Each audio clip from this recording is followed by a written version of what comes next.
right, here he is, the #1 lightweight contender, making his way to the octagon and looking to lead as the new undisputed UFC lightweight champion of the world. He has bided his time, waiting for this title shot. He's got the winning streak. He has the quality of opposition. Now he's fighting the #1 guy in the world. He believes he's the best. Now his opportunity to prove it, just a few minutes away.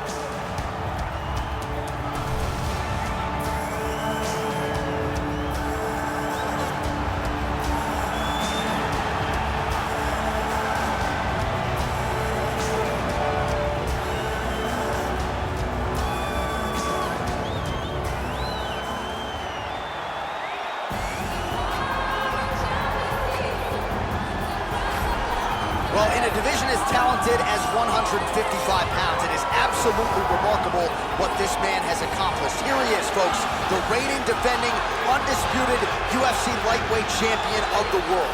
Now, his goals, far more lofty than that. The title defenses are starting to pile up, but he believes with this type of challenger that has some momentum with fight fans, if he can dust this guy here tonight, he can take his career to the next level and start to be mentioned with the GOATs, the Hall of Fame types. For now, he'll have to settle for UFC lightweight champion. We will see how it goes for him tonight in Vegas.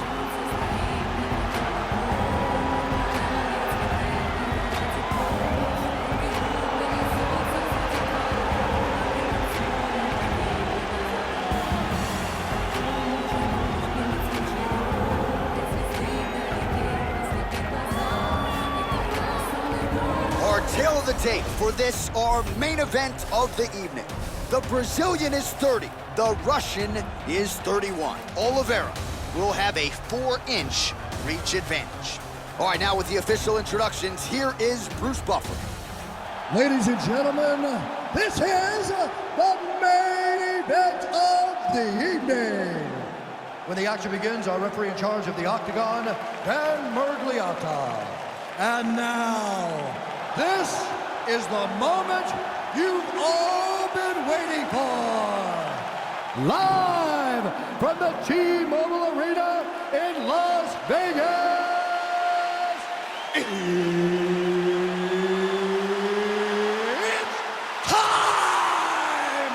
5 rounds for the undisputed UFC Lightweight Championship of the World.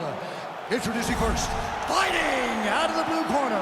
This man is a jiu-jitsu fighter holding a professional record of 30 wins, 8 losses, and 1 no contest. He stands 5 feet 10 inches tall, weighing in at 155 pounds. Fighting out of Sao Paulo, Brazil, presenting the challenger, Charles Oliveyra.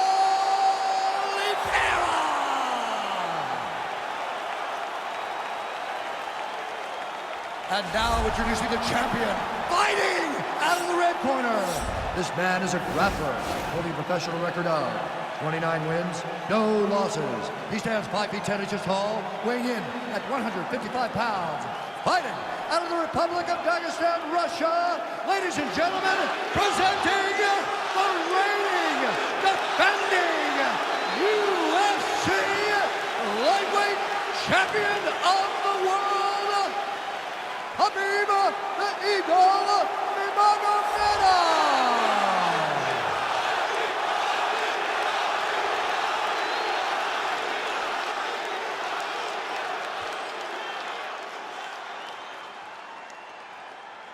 All right, this is for the UFC Championship. I want you to obey my commands at all times, protect yourself at all times. I want a nice, clean, safe fight. Touch gloves, back your corners, clear fight.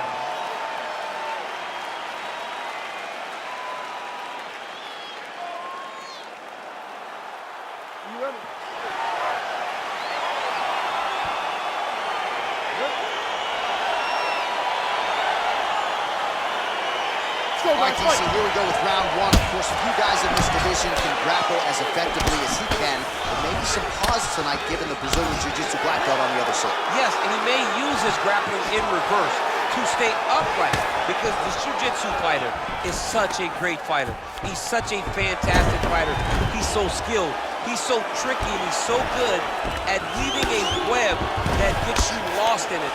That standing may be this grappler's best chance to win the fight.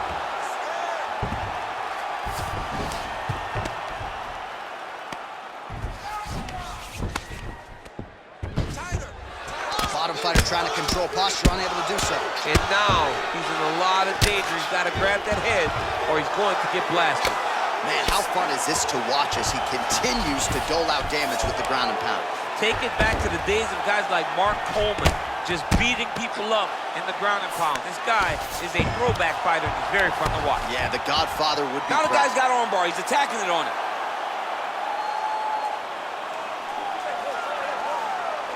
He's attacking armbar now.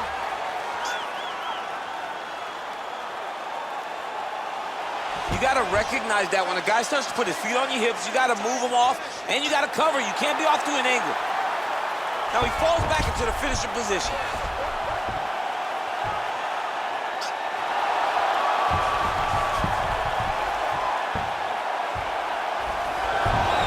The sheer will is really remarkable to watch. All right, side control now, DC. When you get side control in a fight, what are you looking at? When I get to the side control of the fight, and I believe this young man should do the same thing, it's secure first. Grab everything in tight. Make sure your elbows are in. Make sure you've got something locked in so your opponent doesn't just squirm away. Punch short punches, but try to make the opponent make a choice. Either he turns back into you, you take your front headlock, or he turns in the opposite direction, you throw your hook in, and you start looking to get a choke off. Well, not ideal to spend this much time on the bottom, but you can't fault him for his activity. Landing strikes here from the bottom. Nice work by Nurmagomedov. Oh, how about the speed on that? Oh, pretty good entry there, and he gets the fight to his wheelhouse on the ground. Beautiful takedown into the full guard. Look for him to posture and use ground and pound to open up submission opportunities. Oh, he's stuck in the guillotine. There it is. Oh, look at this. Jumps over into side mount to try to counter the guillotine. Maybe going with that Von Flue choke, or I guess we should probably call it the OSP at this point.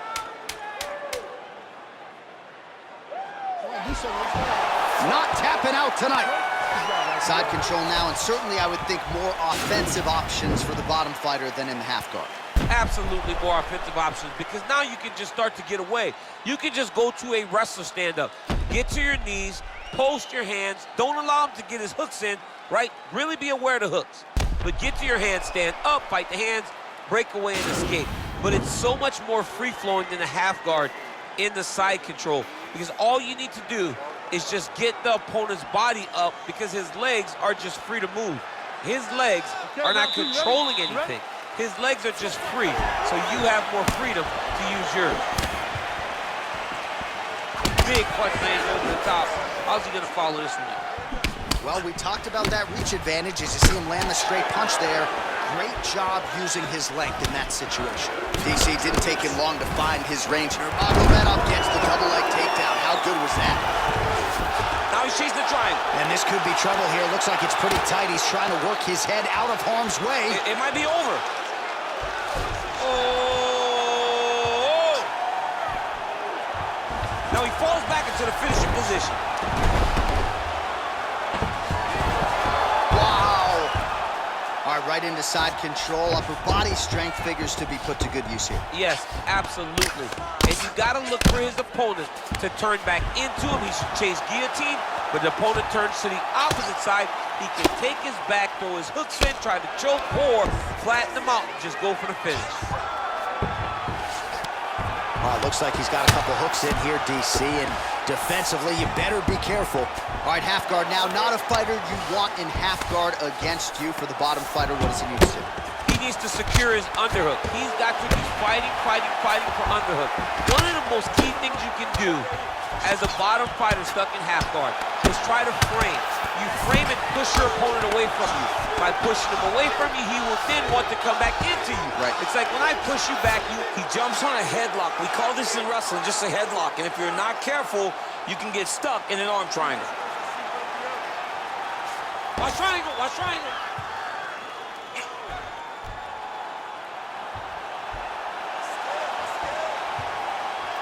There he is. He's moving to the finishing position. Now watch him go parallel. Now he's okay. Now he can escape. Posturing up now. And now the damage is about to start.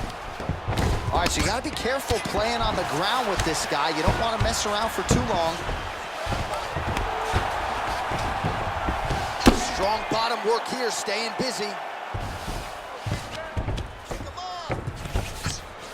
I love watching this guy move on the ground. Another nice transition there. Such a high-level grappler. You don't see that very often. Final minute of this championship fight. Oh, now trying to isolate an arm, DC. He needs to move his hips back to cover. He cannot allow him on that angle. He's gonna attack armbar here. He might get a finish here. And this might just be a matter of time.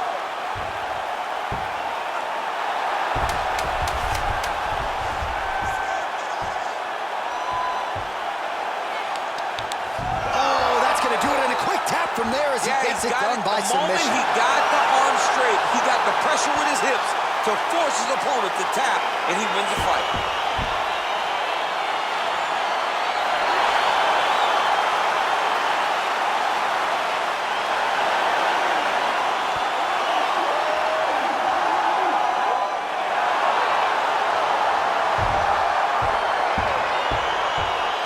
Take a look back at the replay as he gets it done by submission tonight, champ. I mean, you know, this guy has such a great submission game that you cannot lay in his guard. He's so skilled, he's so tricky, and he's so good at weaving a web that gets you lost in it that he made him pay for it tonight and got the submission victory.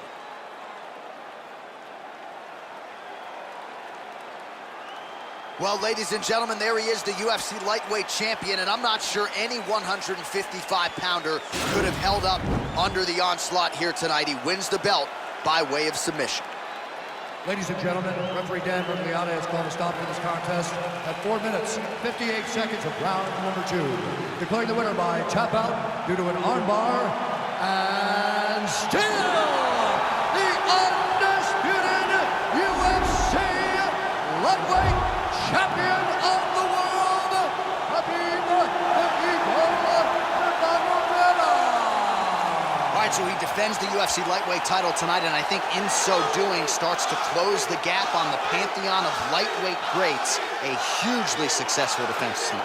Big moment for this man. Every time he goes into the octagon, the target is on his back. Every challenger is the very best in the world. He turns back at every